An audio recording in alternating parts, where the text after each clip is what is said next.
a pre-recording or a get to know my co-hosts before they come onto the show. But in most cases, it's people don't like that. Why? Because it's time consuming. Yeah, and I'm like, you know what? Let's just go ahead and rule that out. Everything's sacred and holy. Would you please shut your yapper? Just to keep the show authentic and fresh and all that good stuff. So I was like, let's go ahead and rule that out. But it started becoming a hassle, Bob. So yeah. No, I understand. Then go ahead. Go ahead.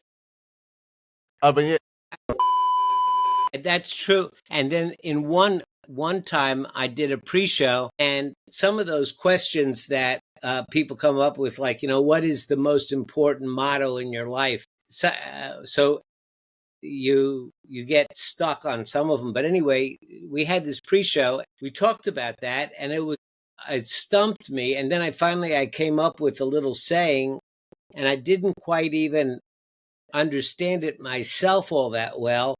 But we talked about it for a little while, and believe it or not, it was that pre-show that created the entire show, but it also had a significant change on my life because it helped me to identify something about me. Exactly. And I just thought about something. About you. Yeah.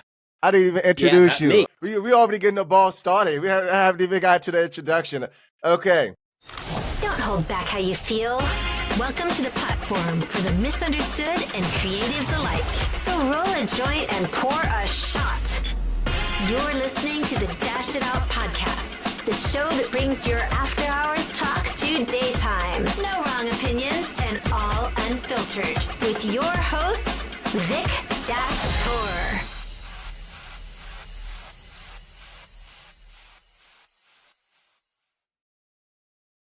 So, welcome to another episode of the Dash It Out show. And as you know, it's an all-new talk with all new guests. On today's episode, we will be joined by my awesome co-host, Mr. Bob Martin. Now, Bob is a certified meditation teacher and work freeing minds from narratives. We're going to get a little bit more into that later on in the show. He had been a successful criminal trial lawyer for 40 years. As a Taoist, Buddhist, Christian, he worked at freeing people from dogma. He also represents parents of abused and neglected children who labor under the mental illness, anger, and addiction. Also a professor at Elon University. And another fun fact that I read in your bio, which is you was a lawyer for the mob in Miami. Yeah. Yeah. Okay. We're gonna talk about that later. Okay. Anyway, you realize your life was quickly going downhill. You discovered his therapist was a disciplined English language editor for Hu Ching Nai. I'm not sure I'm pronouncing that correctly. A second-generation Taoist master from the Shaolin Temple, which motivated him to start his journey. This was my first experience of a system of virtue, he said. Studied under a master Nai for 8 years, and it transformed his life. He has students who range from Fortune 500 CEOs to ADHD adolescents and the addicted. And he's here with us today on the Dash It Out show. So let's give a round of applause to our awesome co-host, Mr. Bob Martin. Bob, thank you so much for coming on to the show, buddy. Let's get into it. Okay, thanks for having me. And before we get into it, I want to say this. I want to thank you, because putting together a podcast like this is no easy task. You have to find folks, and there's a lot of organization. There's a lot of work behind the scenes, and you provide this platform for folks to reach out and provide little tips and tricks and things for living a better life. And that's such a wonderful service that I don't want to go forward without giving you a deep thank you for the work that you do. Thank you. Thank you, Bob. It's a pleasure. It's a pleasure. Yeah, I feel as though we all have voices. We all deserve to be heard. And long as the messages get out there, I think that's what's most important overall, It's an off-topic question, but I'm sorry, I got to get this out. What was it like being a lawyer for the mob in Miami? Like, what was that? And how did that fit into your narrative, into creating and shaping the person that you are today?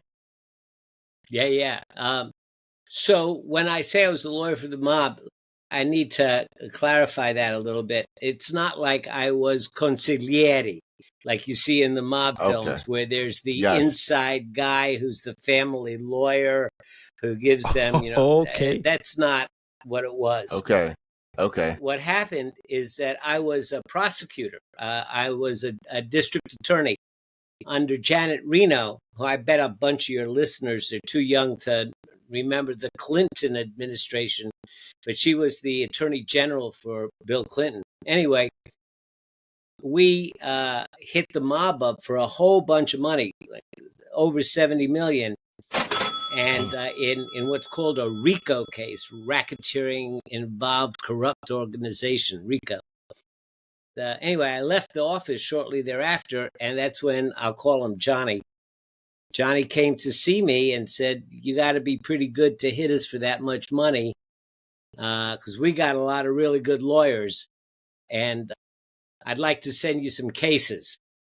So it was more of a relationship that it was being the lawyer for the mob. I did a lot of cases for them, and I got to know the people that were high up in the Colombian, Cuban, Haitian, Peruvian, and Italian families. Okay, so that is definitely not what I thought. But that's interesting though. Wow, 70 million racketeering? God damn. That's a lot. It's Probably most money I probably see in my lifetime. Maybe.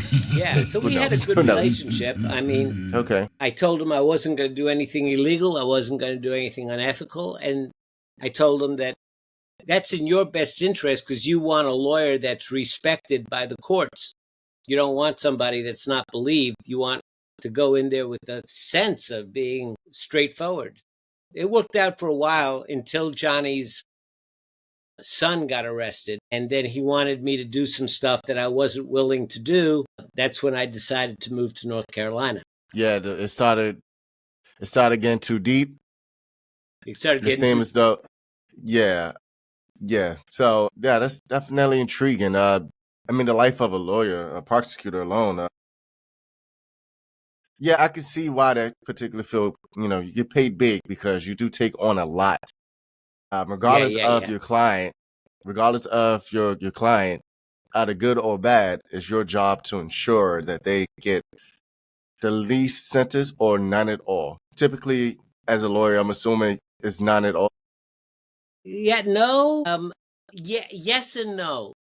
A lot of people ask me, being a criminal defense lawyer, a lot of people ask me, you probably have thought this yourself. How can you represent those people? How can you represent somebody that sexually abused a 7-year-old girl? Yeah, I mean, that's the thing I'll be trying to ask. Like, why take on a case if you know? I mean, yes, money talks and bullshit walks, but come on, Bob. Like, there's some cases that really, you should just kind of just like throw under the bus because it kind of takes away from. I mean, in a sense, okay, it's weird because freedom, you have the right, innocent to proven guilty, which I deeply understand that. But there's a confidentiality that comes between the client and the lawyer, in which, the client tells the lawyer, specific details or even their truth. And it's like, knowing that, I mean, you can't go against it, but it's like, I don't know. I think that after a while, that will really take a toll on you. Have that happened to you? Like, they start taking a toll on you? Well, that didn't take a toll on me. What took a toll on me was hanging out with those guys and going to all those chrome and glass discotheques and doing all that white powder with them. And that took a toll on me. Okay, took a toll on me. But Got you. let me talk about the other thing for a second. So prosecutors, the DAs, and the cops, they enforce the law. When somebody breaks the law, they go out, they arrest them, and they prosecute them. The defense attorneys, they prosecute also.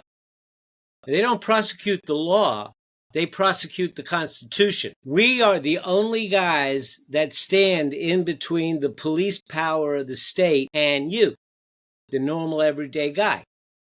When somebody starts talking about profiling, It's only the defense attorneys that will take on cross-examining the cop. Why did you stop him? We're the ones that ask those questions. It's not about getting the guy off. I mean, whatever the results of the case are, those are the results of the case. And you put up vigorous representation as your goal. But what you're really doing, you're not doing it for the dirtbag. You're doing it for freedom, and the freedom that everyone has to be protected from unreasonable actions by police officers. So I don't do it for the dirtbag. I do it for the Constitution. I do it for the Fourth Amendment, for the Third Amendment, for your freedom from being brought in to a police station and kept there for 28 hours while you're mercilessly grilled until they wring a confession out of you, and then they put you in jail or kill you because they did that. I'm the guy that cross-examines them and investigates and finds that stuff out. And I'm the guy that gives that to the jury so that that poor guy who gave a confession because it was forced doesn't go to jail. Now, in doing that, I'm going to represent a lot of really guilty people. Oh, fuck! But that's okay. Because as long, I basically say to the police and to the DA, if you're going to get to my guy, okay, but you're going to cross your T's and you're going to dot your I's and you're going to do it by the law. Otherwise, I'm coming after you. That's badass. Wow, that And sounds like that's, I'm sorry, continue. that makes it all worthwhile. It's like Racehorse Haynes say, the defense bar is the trustees of justice and the guardians of liberty. Because, like you were saying, like, and that's typical. I'm not, you say, yeah, there's certain people you just got to throw them under the bus. It's just those people who the society wants to throw under the bus that will accept the shortcuts and will accept the police taking shortcuts and violating their rights because they figure this guy should just be thrown under the bus. But the problem is, if you throw him under the bus, then you start throwing anybody you suspect under the bus. Got you. And then where does it... Thanks for that clarification. Yeah. So a lot of people, that's something that, a lot of people don't really see. And after, I'm sorry to keep going on, but after my experience with the mob and after my experience with Master Knee and having that life transformation, when I got to North Carolina, the only people I represented were folks that couldn't afford a lawyer. That's the only thing I would do, is represent folks that couldn't afford a lawyer. And those are what Jesus would have called the least of these. And so that's what I devoted my life to afterwards. I love hearing you speak about, it's like the evolution of your life, right? And I do love how the fact you may mention that, if you throw one under the bus, then you have to throw all of them under the bus. And you being a defense attorney at that time, doing what you do, it was like, yes, there are some, assholes that you had to, represent. And then you also had those who was really there that really needed your assistance. And it's funny because I'm just thinking about you, like kind of like charging into a room, like, I'm warning you. just thinking like suits or something. But yeah, it kind of balances itself out, right? It's almost like a universal thing. It kind of balances stuff out, the good, the bad. So let's go ahead and move along and talk about your Taoist Christian devotional. Can you tell us a little bit more about this book? Sure. So I was born into a family. My folks were Eastern European immigrants. My dad came from Hungary and my mom from Lithuania. And my dad was Hungarian royalty, actually. But Nice. the communists, the Bolsheviks, back in the turn of the century, my dad was born in 1898, just to freak you out. And so the communists, when they invaded Hungary, they killed all his relatives, and they were just slaughtered. And my mom was Roma Gypsy, and all of those folks were killed by the Nazis. So I don't have any ancestors, really. And they came to the conclusion that they're really, they weren't atheists. They were really non-theists. They just didn't talk about God. It wasn't in our family. We didn't have a religion that we followed or anything. So I kind of grew up, just learning about what's right and wrong from what I could gather. And then I became a lawyer, and I had all that experience. Like I mentioned, I was going out with these guys and hanging out with them, and my life was kind of going south. And I was seeing a therapist, and the therapist came to a big part of my life where I had to decide this way or that way, to move forward with the project that was killing me or not.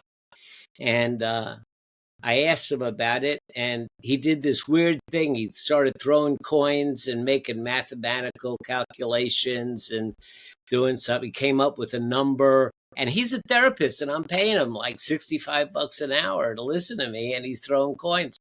I got real pissed off, but he showed me, he put down a number, 62, and then he opened this book up to chapter 62 and showed it to me. And it said, retreat. And I go, screw you. And I got real mad and I stomped out, but it was the right answer. So I stopped doing what I was doing, and I pulled my life out of the hole. And then I went back and I said, what was that? And he said, well, that's something called the I Ching. It's the book of changes. It shows you and teaches you how to go with the flow of life. You were at a place where you needed to retreat, and that's what it told you. And I go, wow, that's pretty cool.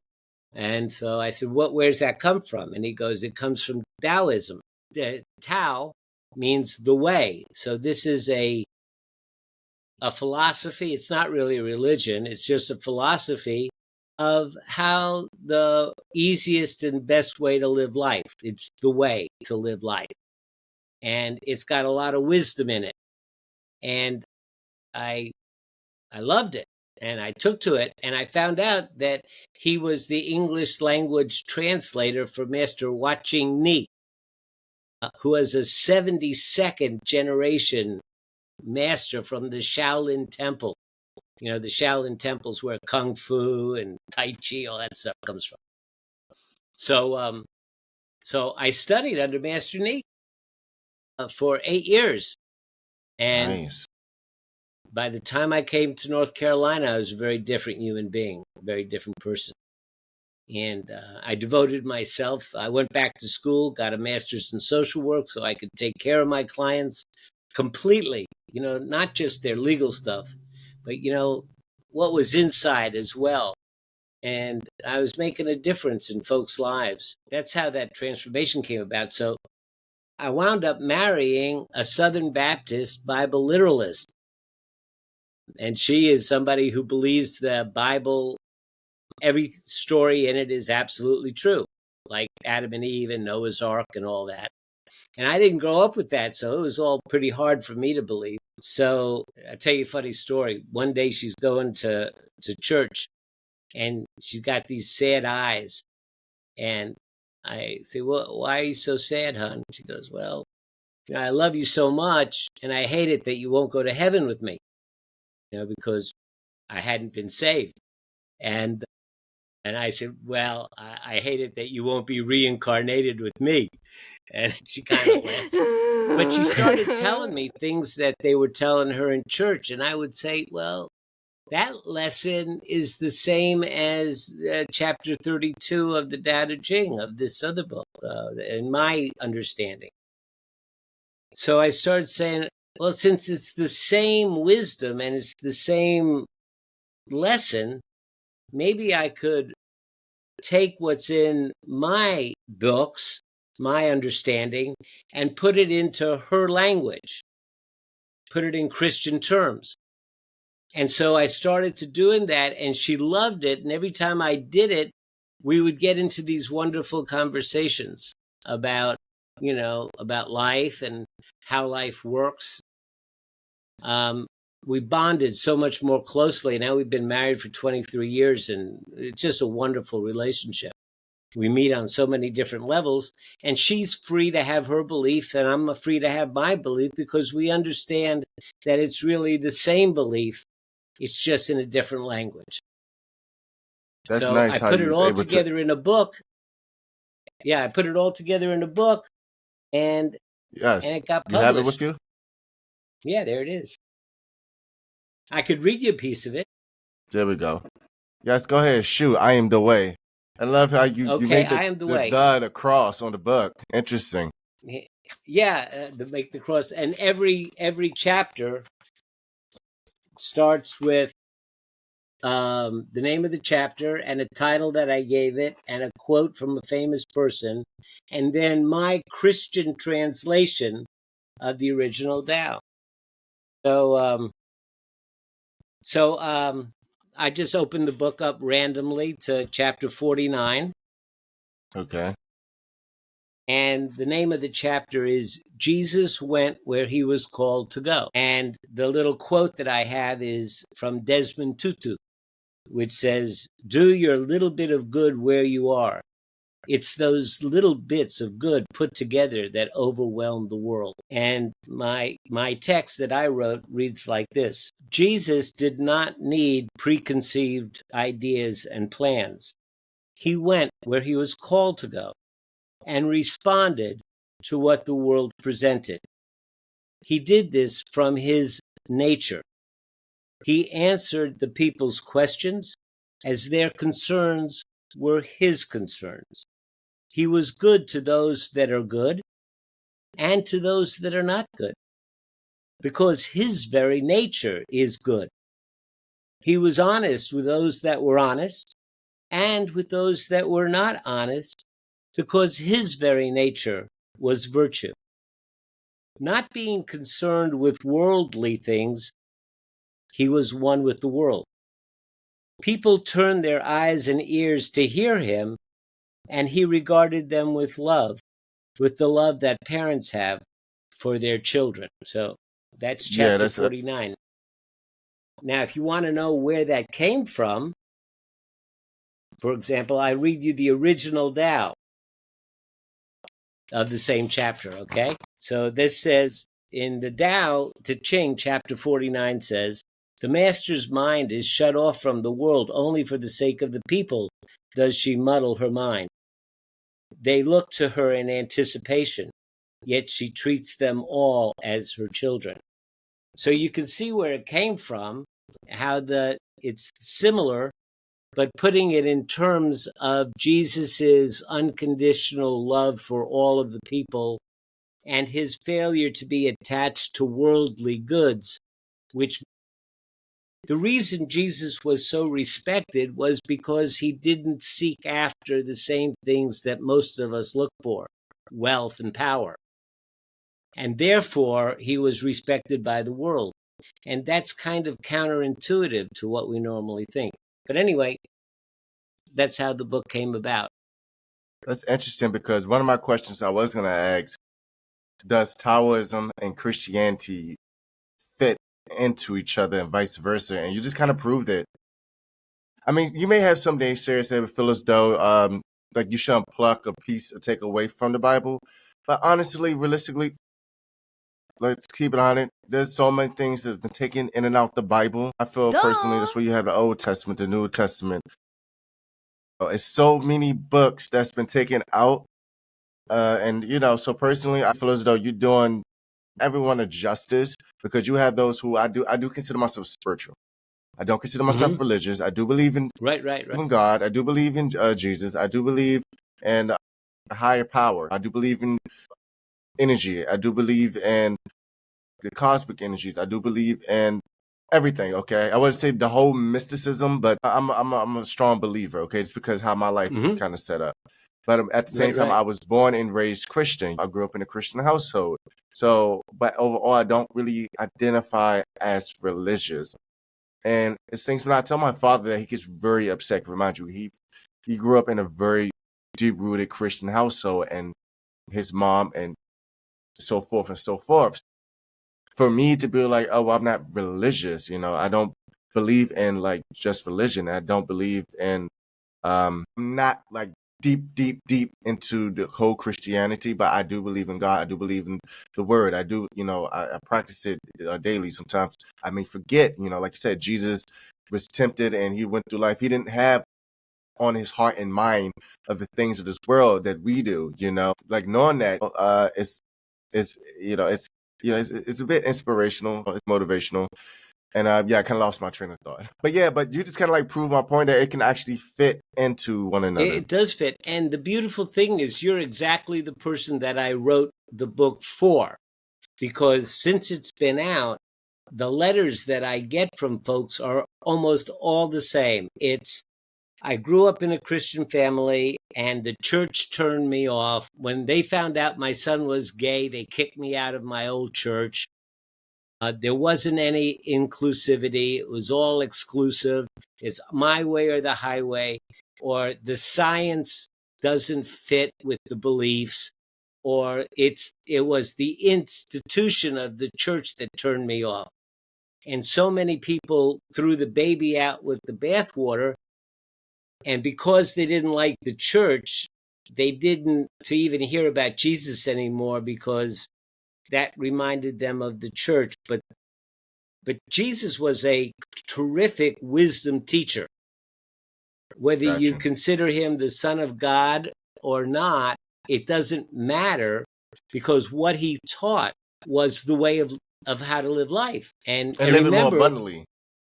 And live it more abundantly, and live it more easily, and live it more happily. Somebody said something today. I was meeting with a couple of men and we were talking, something was said and it blew me away because I'd never heard it this way before. And he was a retired pastor, but very liberal and very progressive. But anyway, he says, they say that Jesus is your savior.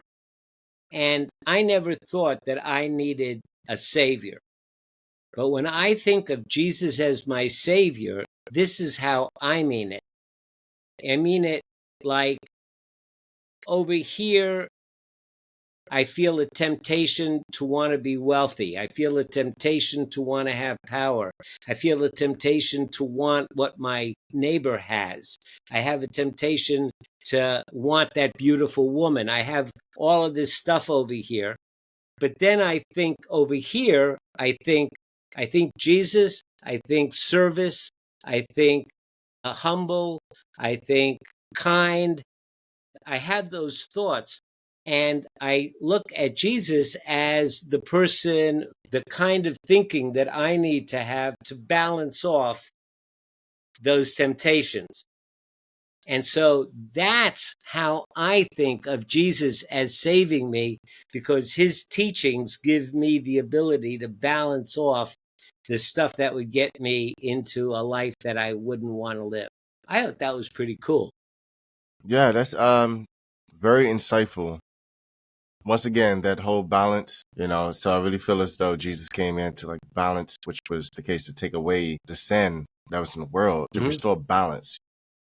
Yep. So I'm with you 100%. For you to take that on and to be thinking about, okay, it's almost like the bracelet or necklace people have, like, what would Jesus do? WWJD. Mm-hmm. Mm-hmm. So I can definitely get behind that. So one of the things I do want to ask you though, so as you're a meditation teacher, okay, and as far as meditation goes, I'm a firm believer in meditation. I try to meditate every day. Typically I do, but in most cases I at least meditate 3 to 4 times a week. Mm-hmm. So there's a huge preconceived notion that you have to clear your mind to really meditate. You can't think about nothing. You study with Shaolin monks and in the temple for 8 years. What is the true method into meditating? Because I thought the process to meditate is to put things into perspective. You're a meditation teacher, and I just want to ask you that while I got you here. How do you truly meditate? Okay, that's a great question. So the idea that you have to clear your mind, you have to empty your mind, has done more damage to the world of meditation than anything else. Thank you. Because, people say, I want to meditate. So they will say, I sat down and then all these thoughts came into my head. I can't meditate. I could never meditate because I have all these thoughts. And that is so not right. I mean, it's not wrong. It's not, it's so misunderstood. Meditation is not about clearing the mind or emptying the mind. You can't do that. You never, ever will do that, because 172 million generations of human beings evolved with the idea that we need to constantly scan our environment for danger. In the jungle, you don't know where the tiger is, where the cobra is. You don't know. So you have to always be scanning for danger.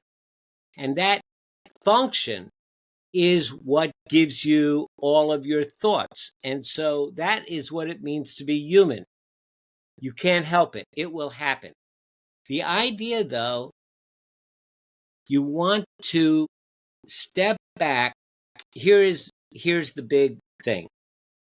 Most people see something and they have a thought, and that thought comes up like it is their truth. Okay? Let's say some old white guy is walking along and he sees some young black man walking down, and he's got his pants halfway down his butt and his underwear. Okay?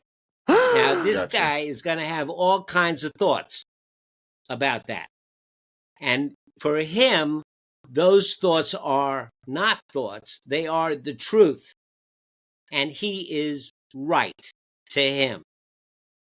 Now, the idea of this being a cultural phenomenon, the idea of this being any one of 100 different reasons, that doesn't even come up. Whatever the thought is that came up is what he becomes. He is his thought. Okay. And what meditation teaches you is that you are not your thoughts. You have thoughts. You have thoughts, but you are not your thoughts. Your thoughts come from who thou knows where they come from. They come from your database. Psychologists have one answer. Religious people have another answer. Spiritual people have another answer. It doesn't matter. The thoughts are not there. Then they're there. And then they're not there. And it's that strange phenomena of a thought that runs our lives. And that's nuts. Our lives are run by this crazy thought that came up in our head that may or may not be anywhere close to accurate or true. Right? So you're not your thoughts. And what meditation does, it is a way of like breaking you away from being your thoughts and putting you back in touch with, because you say, you like this, you say, we all say, I had a thought. So I would ask, who is the I that had the thought? Who is the I that had the thought? And everybody say, well, it's me. No. The thought is you created the thought. Now, there's something, and I believe, and this is just my belief, I don't have any proof, I believe that human beings inherently are good and that human beings inherently want to connect with each other for mutual benefit. I believe that to be true. But on top of that, years and years of growing up in this society has imposed conditioning after conditioning after conditioning, truth after truth, opinion after opinion, until we're no longer in touch with that inherent goodness that we are. And all these thoughts are the product of that conditioning. And there's no way to change the thoughts that come up without getting to know them and allowing them to come up and watching them, because it's a strange thing. Let's say that we'll go back to that old white guy, right? Now, his thoughts are going to come up based on a lot of cultural conditioning, right? People around, he's all arrogant. People in my tribe don't do that. So that's a product of his conditioning. Now, can he stop having that thought? No, he can't stop having the thought. But if that thought comes up and he notices it and he takes note of it, he goes, oh, look at that thought. There, I had that thought. Okay, so I notice it. Then something like that happens again, and I have the thought again. And I go, oh, there's that thought again. There's that thought again. Oh, there's that thought again.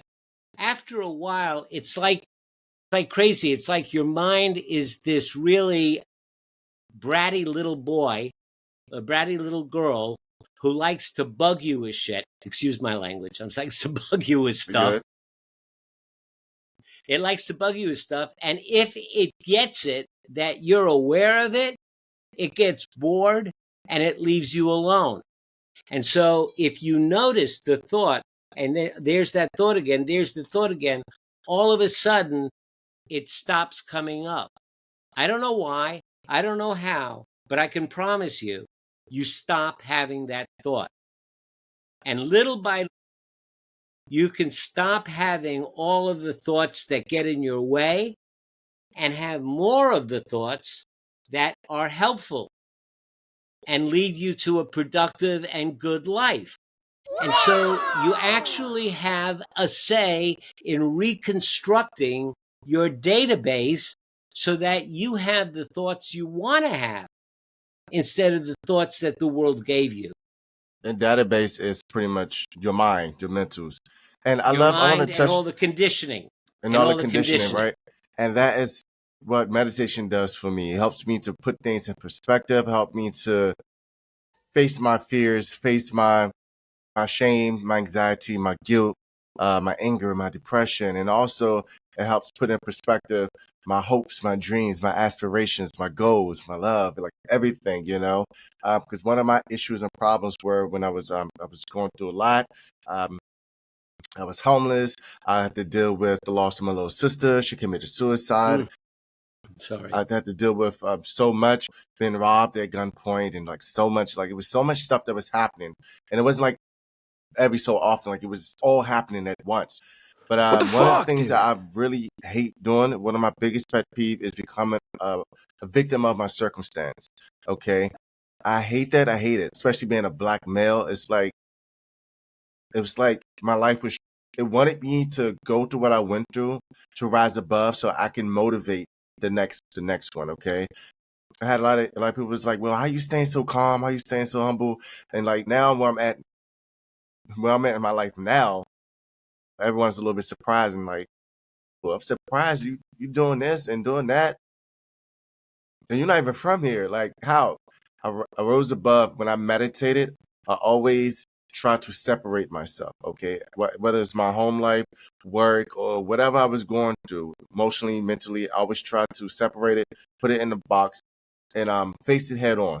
Face it head on. And when I was able to do that, I started to get a perspective, and I started to find myself, I just found my vibrations raising high. And it helps me to really see things clearly, not for what they are, but what they can be. And that was just me. And that was how meditation helped me. So what are some key takeaways that you want to give the audience before we go ahead and go? Well, what do you want the audience to know? I want to help define that for you a little bit, because what's happening there, that new perspective that you have, you see, when you're your thoughts, you're one-dimensional. When you separate and you realize that I'm not my thoughts, okay, you become two-dimensional, right? And so now in this two-dimensional state, you actually have the ability to be angry and yet at the same time to be watching your anger. And so the part of you that's watching your anger is not angry. So you have the ability to experience everything in life and at the same time stay on an even keel. Because you're not your thoughts. Your thoughts are like the storm that's on the surface of the ocean. And you're 50 feet down, just softly undulating. Okay. And so you can have all that shit on the ocean top and at the same time keep your balance and not be thrown. And when you say that different perspective, that's because you're coming from that observer state. the state of watching what's going on. And that person, that place is always calm. Always calm. And so it's not the calmness of the meditation that creates the tranquility. It's the calmness of moving out of your thoughts and not being wrapped up in the hurricane. Yeah. And that's a you're great doing feeling. Great. Thanks. You're doing great. You're doing Thanks, great. Bud. Appreciate you, Bob. Yeah. But yeah, so this is about it. Come to the end of this episode. But before I leave, and I do appreciate that. Okay, you have a lot to share. So please tell the listeners where they can find all your works, your book. Tell them everything, okay? Sure. The best place to go is A Wise and Okay. Wise and Happy Life. awiseandhappylife.com. Got you. Right. Okay. All the information will be listed. I'm sorry. And you can contact me. There's contact. You can contact me directly. Send me emails. You can. I have a 45-page book on meditation that's free. It's a free ebook that I wrote about what meditation is, if it's right for me. And you can just send me an email, and I'll send it to you absolutely free. All the information will be listed in the description below. Wherever the description box will be listed at, and also this will be also on the my-shitout.com website. Okay, so yeah, that's about it. That came to the end of the show, the Dash It Out show. And Bob, it's been truly a pleasure. It's been truly a pleasure. Everyone, amazing co-host Bob Martin, everybody. All right, I'm gonna go ahead and give a round of applause. Thank you for everything you do. Thank you. But yeah, so all the information will be listed in the descriptions below. That's it. That's all we have for today on the Dash It Out show. Don't forget to follow us on social media, every social media platform, or you can just sit here and kick it on my-shitout.com. It's okay. You don't need to go anywhere. Anyways, everyone have a great one. Hope that you're taking a lot from this episode. I know I have. And I feel very, very sure. Very, very sure. Bob, I hope you had a great time as well. But I did. Thank you for what you do. thank you. And yeah, till next time, I'm your host, Vic Dash Store. This is awesome co-host Bob Martin, and we out.